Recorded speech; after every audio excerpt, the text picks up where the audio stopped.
My spirit rejoices in God. Well, it is well, it is well, it is well with me. It is well, it is well, it is well with me.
Good morning.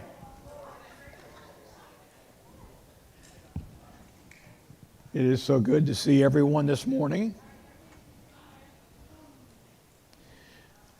I always start talking and I never know what's going to come out. So I have an appointment to get this fixed on August the 1st. So there's no class on August the 3rd because we have a guest speaker coming. So that'll give me about 10 days to recuperate. And hopefully after 10 days, I'll have enough voice left for the next class. If I don't, I have a substitute prepped. So they're going to cut off those growths that are on my vocal cords. So they say it will work. We'll find out.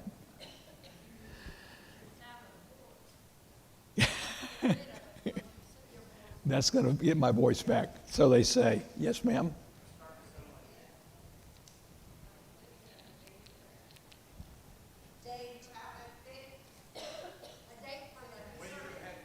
August the 1st. That would be the first day of August, which is 2 weeks, from last Friday or a week from next Friday. Oh, put myself on the list. Every time you guys ask me to do that, I just feel so hypocritical. Anyway, I keep the list. I don't want to make it any longer. It's already 3 pages. Yeah, I know. Hey, we're still in Romans chapter, what is it, 11? I think we've been in chapter 11 now for about 6 weeks. So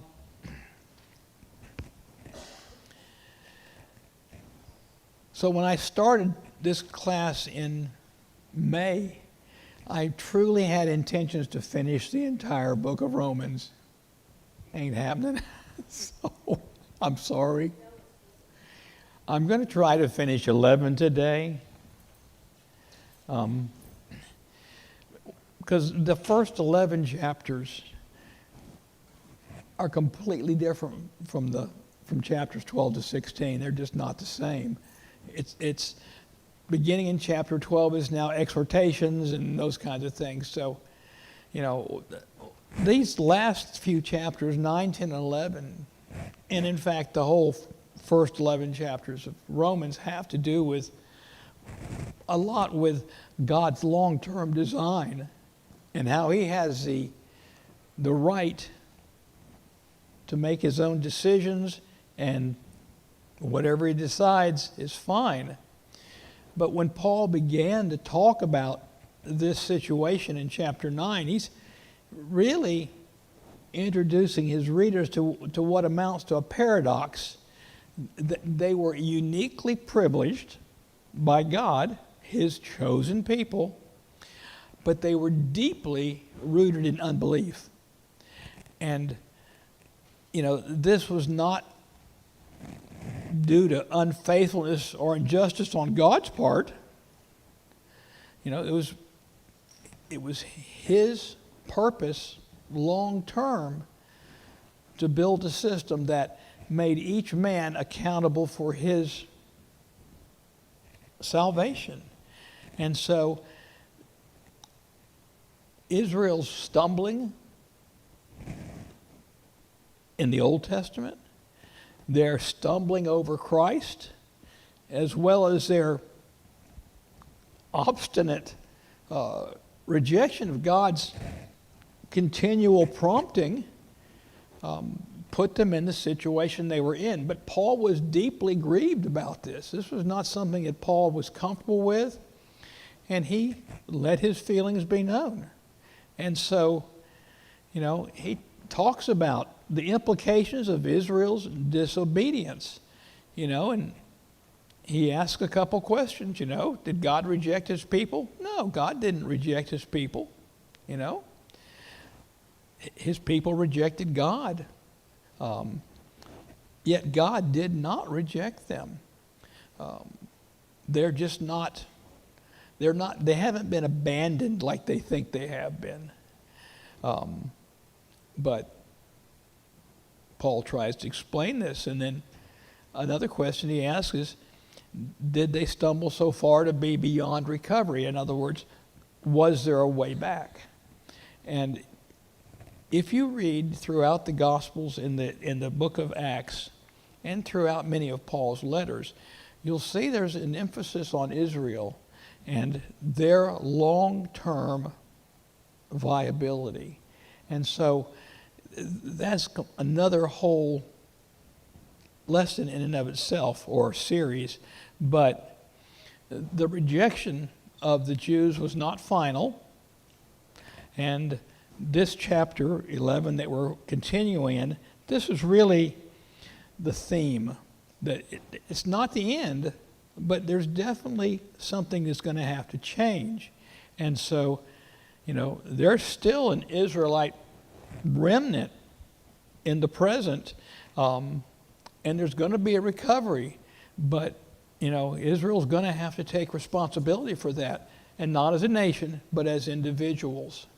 So let's get where we're at. Now, I'm not going to spend a lot of time on these two verses, 11 and 12. We kind of hit those to a certain extent last week.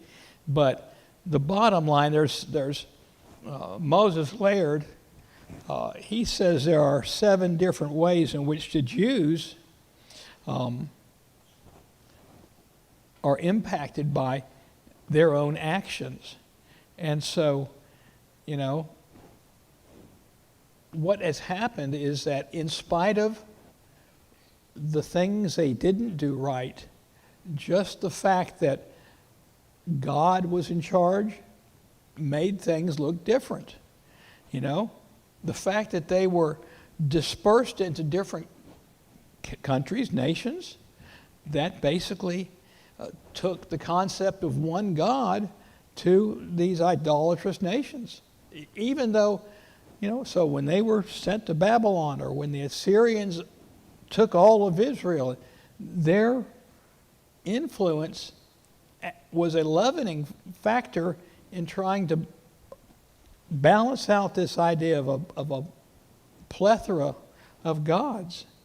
The Jews, the Israelites, they encouraged the appearance of a Messiah, of a Redeemer. However, when he showed up, they weren't quite prepared for what they got.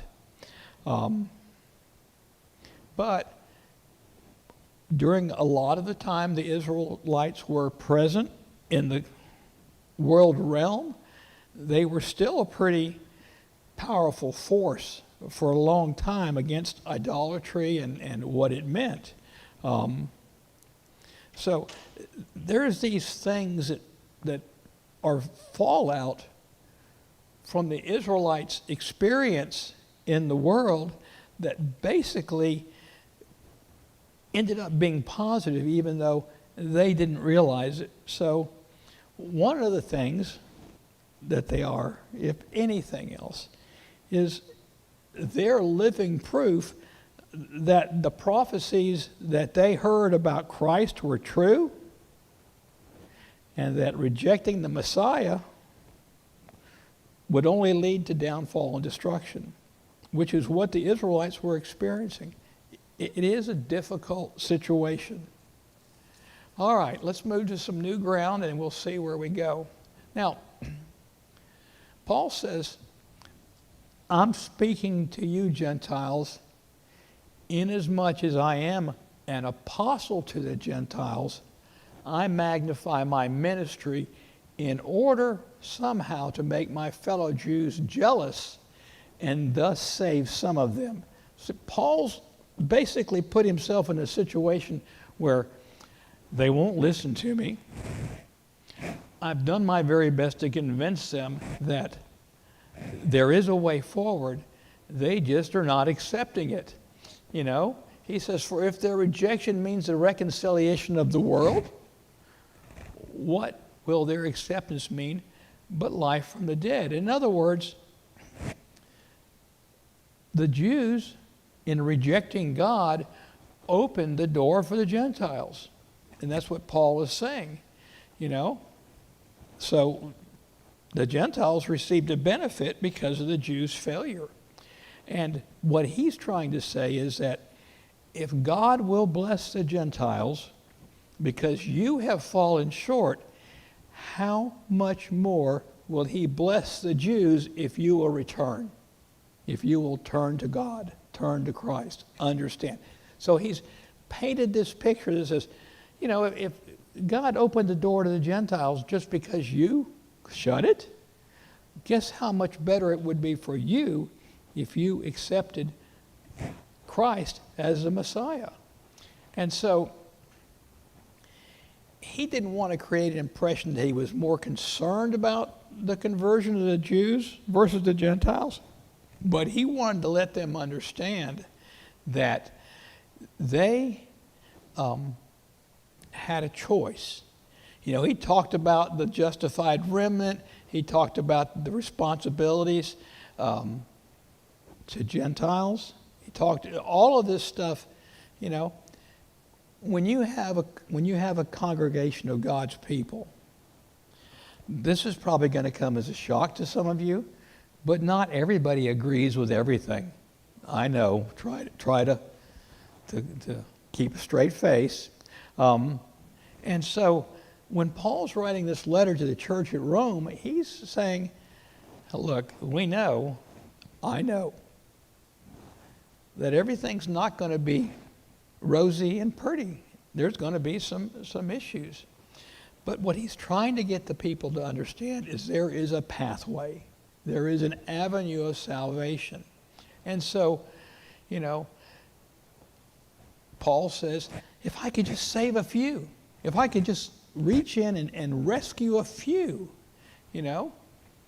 He had no expectation that there'd be a wholesale conversion of the Israelite nation or the individuals that made up that what remains at this point. But the conversions of those Jews that chose to accept Christ, chose to obey the gospel, well, you know, that in and of itself would further enhance the Gentiles' relationship, but it would also, he says, it would be nothing less than returning from the dead. In other words, you were hopelessly lost, and now you have this opportunity to respond in a positive way, you know, and Paul and other Christians would rejoice with the outcome. I mean, that would just be great. You know, sometimes we get envious of spiritual blessings that we think others have, and we want to obtain them. It's hard for us to understand completely what's expected, but we've been given more than enough information to know what we have to do to be in compliance with God's will. It's just, it is a thing, you know. So he said, if the dough offered as first fruits is holy, so is the whole lump. And if the root is holy, so are the branches. Now, first fruit is first portion, the first converts, if you will. The lump is the mass, the other Israelites, the whole nation.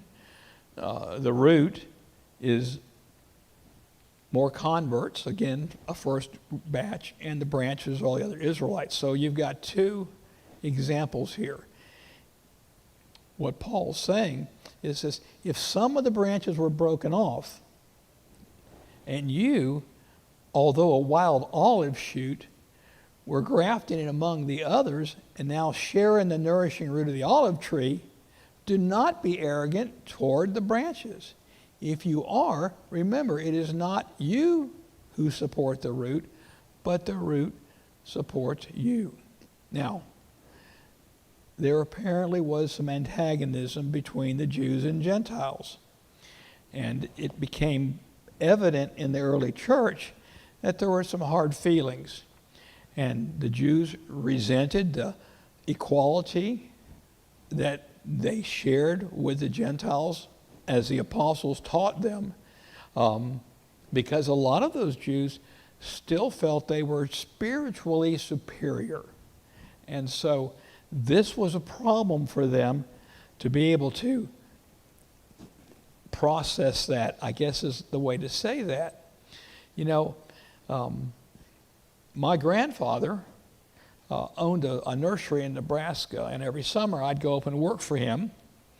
Really, I just went up there and drove the tractor around. But grafting was a highly specialized technique, and they basically could create different species by grafting a tree from one particular species to the tree for another.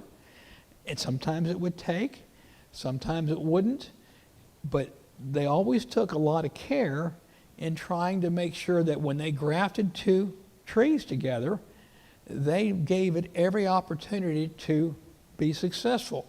It wasn't always successful, but enough of it was.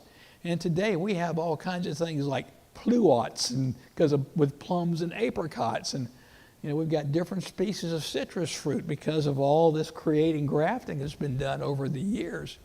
And so once you produce this specialized fruit, you end up with a seed, and that seed has the characteristics of that new fruit. You can create new trees. Anyway, it's an interesting process. I didn't pay as much attention to it as I should have because it really had nothing to do with driving the tractor. So now what's happening here is the apostles, particularly Paul, they've got to introduce this idea of a mutual dependency. I think today we understand this idea of relying upon one another, but this was so severe in the case of the Jews and Gentiles is that they needed to get them focused on the concept of grace and get them to understand that there was this long-term goal had been in place for a long time. He's already introduced prophecies that brought all this to light several hundred years before. And so this idea that there was something more, something better, he's got to get them all to understand that. And they cannot disregard Jesus' statement back in John 4:22 that says, salvation is of the Jews. In other words, salvation was made possible to all mankind through the avenue of the Jews. And so we can't discount how important they were to the process, but we also have to understand that this is truly a challenging situation for both parties, because the Gentiles have something new, and don't think the Gentiles are innocent in this, because they had a moral law that was very similar to the law of the covenants that God presented to the Israelites, and they failed that. So, it's nobody is innocent here. But if you remember Jewish ceremony, it always required the first fruits. And so the first fruit of the harvest, the very first thing from the harvest, before the rest of the harvest was used, or in some cases even completed, that had to be sanctified by the priests. And so this sanctification of the initial Jewish converts, that was proof that the whole lump could enjoy the same opportunity. So the Jews that responded on Pentecost, those are the first converts, Jews and Gentiles.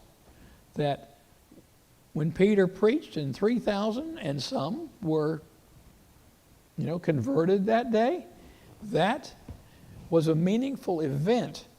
And whether or not the Gentiles or the Jews could fully understand that, Paul's trying to bring it to the forefront to understand, you guys are reliant upon each other. Some of you got benefits and blessings because of each other. You just don't realize it, The natural olive tree, the original group, always had a relationship. Tommy?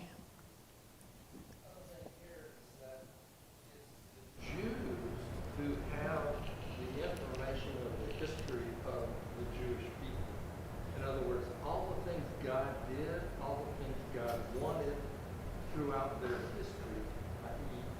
the Old Testament will say, they knew that. And therefore, when the New Testament started referencing scriptures, the Gentiles had nothing in their possession to actually reference. They didn't have the Torah or any of the old Jewish law. So it's kind of, my understanding is that the reason why Jesus said teach the Jews first is because they did have all the references that were going to be needed to prove all the prophecies that were coming true. The Gentiles didn't have that. So you needed the help. I mean, it's the basic foundation of what the Jews did. That is going to prove the validity of what we're teaching you now by having prophecies fulfilled right before your eyes. So you almost see the Jews as being God's group that's coming up, but essentially it's God. But from there, everything else can grow. You can flourish because these guys over here know the scriptures. They can tell you what happened at that time, like this, that, and the other. So again, the relationship is the Gentiles don't rely a lot on the Jews. And again, the Jews relied a lot, or I guess were put to shame a lot by the Gentiles. Like one tells us, throughout this time frame, we have collections being taken from Gentile-filled churches. And where's that money going? To the needy saints of Judea, the ones who can't take care of their own, because the priests there, high priests there, are robbing the temple of all the money. So that, to me, would just, to be a Jew in Jerusalem and to see that it's Gentile-filled churches as the ones that are bailing me out because I want to be a Christian, and bailing out people who want to be Christians, i.e. those that weren't in Jerusalem would see, okay, my government just failed me. Priests are starving to death here because that's where the only money they are supposed to get comes from. And the high priests have taken it and are having lavish banquets. So my government has failed me. My religious leaders have failed me. But here's the Christian community right beside me. Christian Jews that are having other people pay their money and are living fine and are seeing the love of God right there before their eyes. So you can see the jealousy going on there. Why can't my government do this for me? Why are they taking all the money? So I think Paul really had a good understanding of what's really going on here and how bad the Jews got. Well, I would like Tommy's talk. Yes, sir? I read 17 and 18. I think that Paul will letting the Gentiles know that you can't be boastful and arrogant, thinking that you are on the same level as the Jews, or higher than the Jews, because because you're getting the same rate. That's why he says, do not be arrogant toward the branches, because you grafted in. If you ain't the root, you ain't the tree, you're not getting it, so you being blessed and being drafted in there, so don't get an attitude of pride thinking you more than what Well, see, one thing you have to remember that is very much a part of the process, is that this relationship between the Jews and God was pretty much a vertical relationship. Pretty much do as I say, and as long as you do as I say, everything will be good. When you don't do as I say, well, things aren't going to be so good. Well, think about what's happened, because Jews had been in exile in Babylon for 70 years. They went back and rebuilt the temple and the walls in Jerusalem, basically restored order to the best of their ability, and had a couple of more prophets, and then things went dark. And what happened is that the Jewish leadership changed the way it did business. And so, like Tommy said, the process with the priesthood was messed up. The high priest was practically worthless. And so they really have had no structural training as they would have gotten previously. Everything in a Jew's life came through the family structure. So genealogies, all of that stuff was taught by rote memorization. But as people got further from God, some of those things went by the wayside. So when Jesus comes on the scene, what we have is we have a ruling class of Jews, the Sanhedrin, the Sadducees and the Pharisees, and the high priest, who consider themselves above everybody else. And it's obvious. And so now, after many of them grew up in this structure, Paul's telling them that none of that matters. It doesn't make any difference, because it is not going to be that priest or that Pharisee or that Sadducee who's going to work out your salvation for you. It doesn't work that way anymore. And so, as Tommy pointed out, Israel became the representation of the root, and without the Israelites, although there would have been another way, remember Jesus' lineage. He came from the tribe of Judah. The tribe of Judah is one of the tribes that managed to maintain some presence throughout history. Really not a part, because only a part of Judah could be counted in that remnant of spiritually faithful Jews. But God had pruned off the dead wood. In other words, the Pharisees, the Sadducees, even the high priest, he pruned them off with the process because they were so misleading. They basically are the ones that led the rebellion that said, oh, this is not the Messiah we were promised. This is not the great Savior we were promised. None of this is what we expected.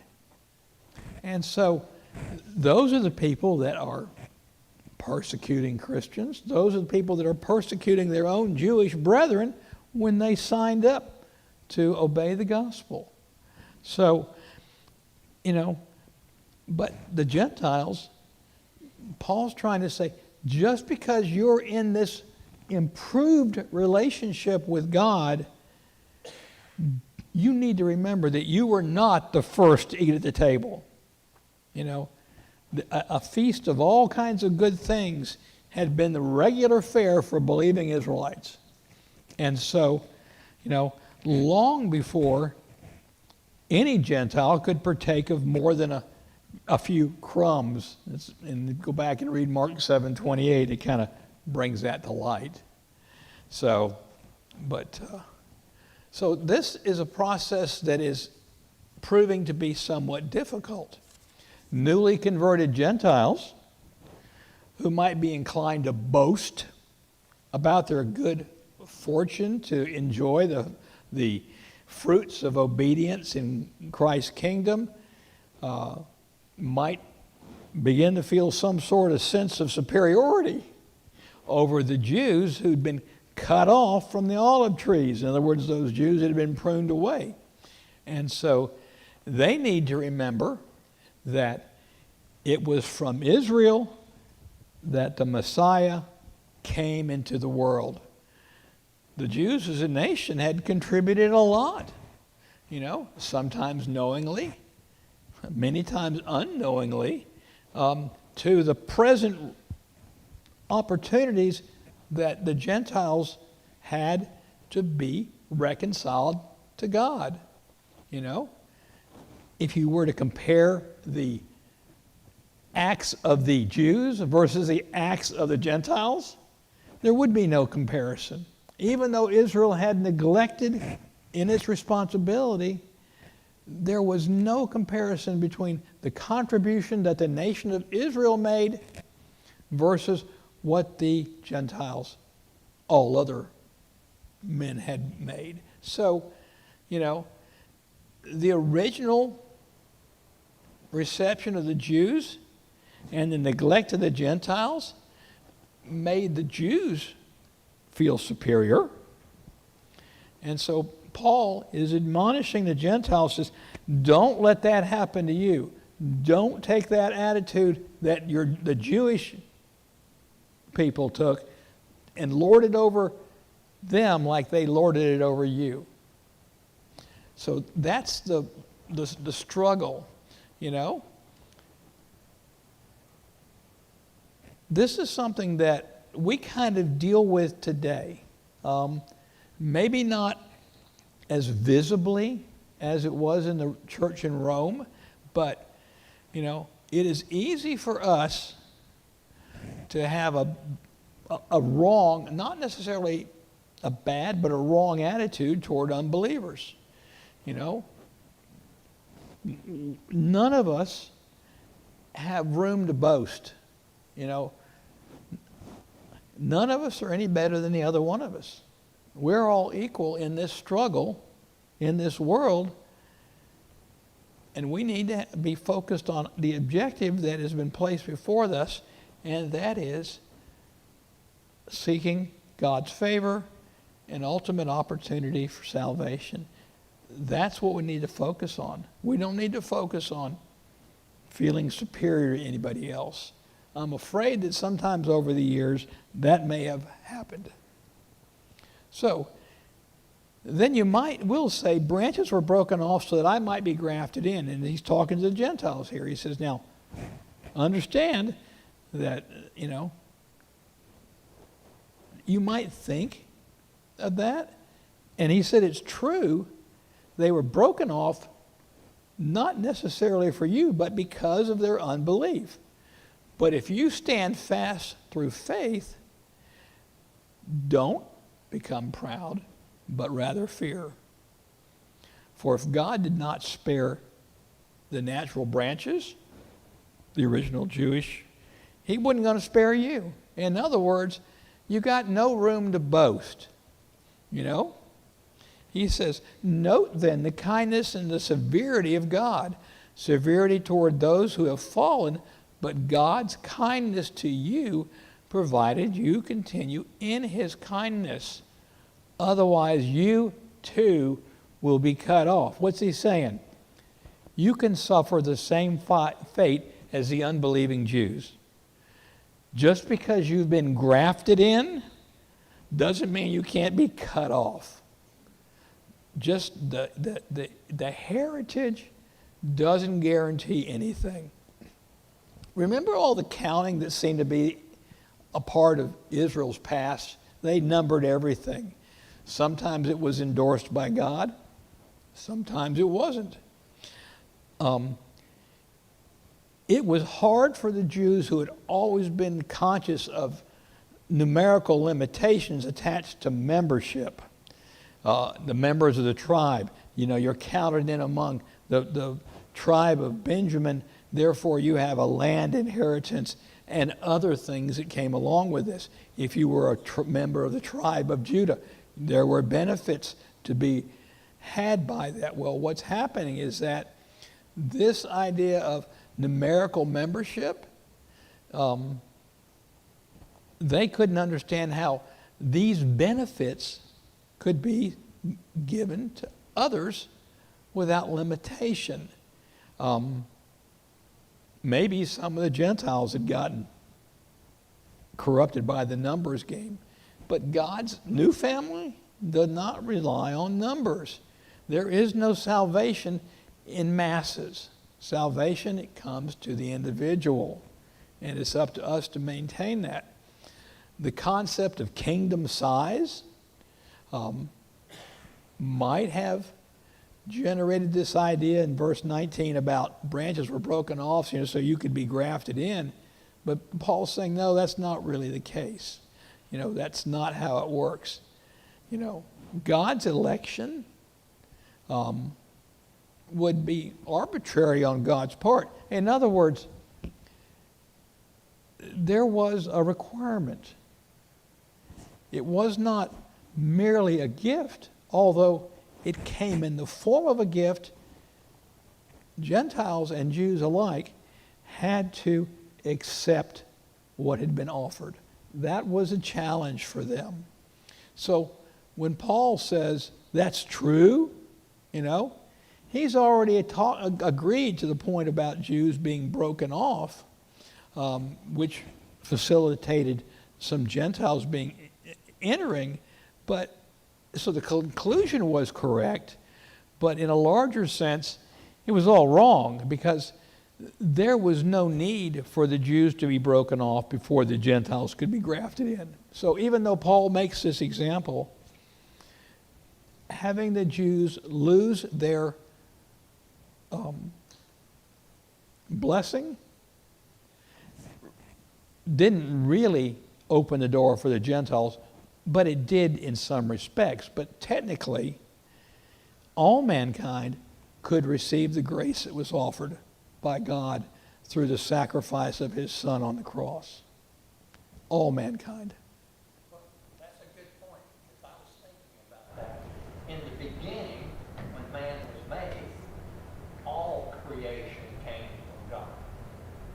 So it was later when they came to Egypt that the Jews became special. But still, all mankind was from God. So after the Jews disobeyed, then God opened it up to the rest of his children. This is mankind. Yeah, over time, God made his salvation plan accessible to all mankind, while it was initially only offered to his chosen people. Tommy? Corrupted Jewish leadership did not accept the Gentiles at all. It was, in fact, Peter who had the keys to the doors of the kingdom, opened the first one to the Jews, and through Cornelius, he opened the second one to the Gentiles, which was accepted by the leadership of the Christian Jews at the time. And we also see it carried on via the Jerusalem Conference, that yes, the Gentiles are allowed in Christianity. So it was the Jewish leadership, but the Christian Jewish leadership, that actually accepted and helped all the other Jews to accept. Gentiles are good to go. Now, if you think about the apostles over time, how hard it was for them to get in line with this new process. And they were chosen by Christ, his handpicked emissaries, if you will, the men that he chose to spread the news initially. Some of them, Peter's a good example, struggled with the changes. And so if they had trouble with it, don't you expect that the mainline common Jew would also equally have some issues, if not more? And that's a real situation. So, Paul places the responsibility of a lost condition of the Jewish nation where it belongs, on the shoulders of the Jews themselves. It wasn't to make room for the Gentiles, but it was their obstinate unbelief that contributed to Paul looking at this and seizing an opportunity to influence more Gentiles and to use the Jews as an example. But what he really hoped was that by expressing the gospel to the Gentiles, some of the Jews would wake up and realize that they were going to miss out if they didn't play the game according to the new rules. And so it was faith and not partiality or personal worthiness that accounted for some branches being broken off, But he also said, that process can be reversed.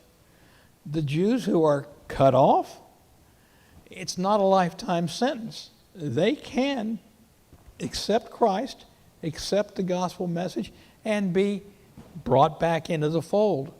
And so, when God allowed Jesus to come and die on a cross and raised again in 3 days, that's a metaphor for the opportunity that all mankind has to come to Christ and to salvation. All of us have that choice.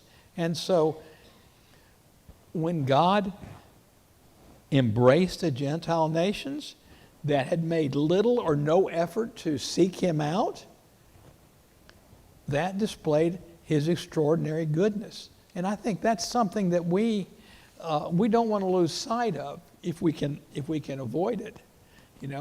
Continuing as branches is totally dependent on continuing God's goodness. In other words,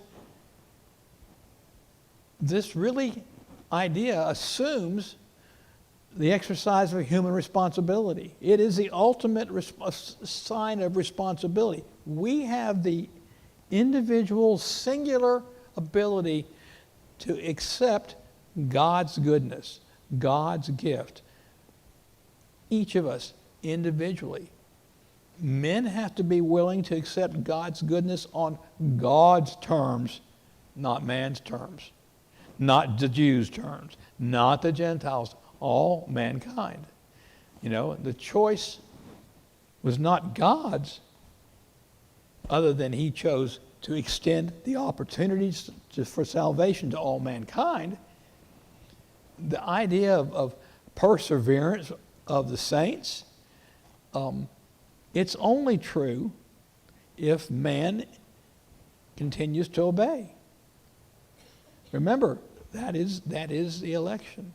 If God didn't spare the natural branches, the Jews, be careful, Gentiles, because he can just as easily exclude you.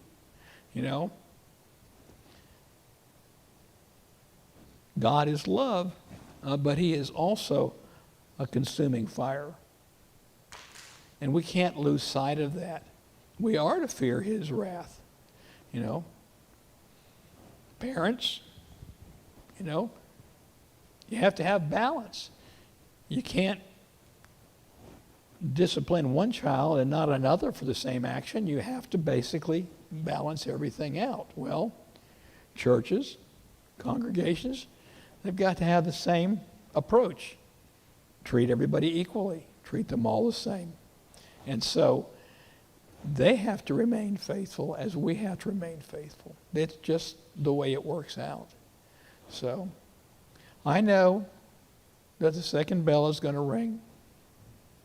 So what I'm going to do, because I don't want to spend another 6 weeks on chapter 11, I will print up a summary next week like I did for those first 8 chapters, and I'll catch everybody up with all the pertinent details. But he's just basically saying that you have a choice. The next verse says, even they, if they do not continue in their unbelief, will be grafted in. Jews that turn back to God had an opportunity to return. Thank you so much for your attention this morning.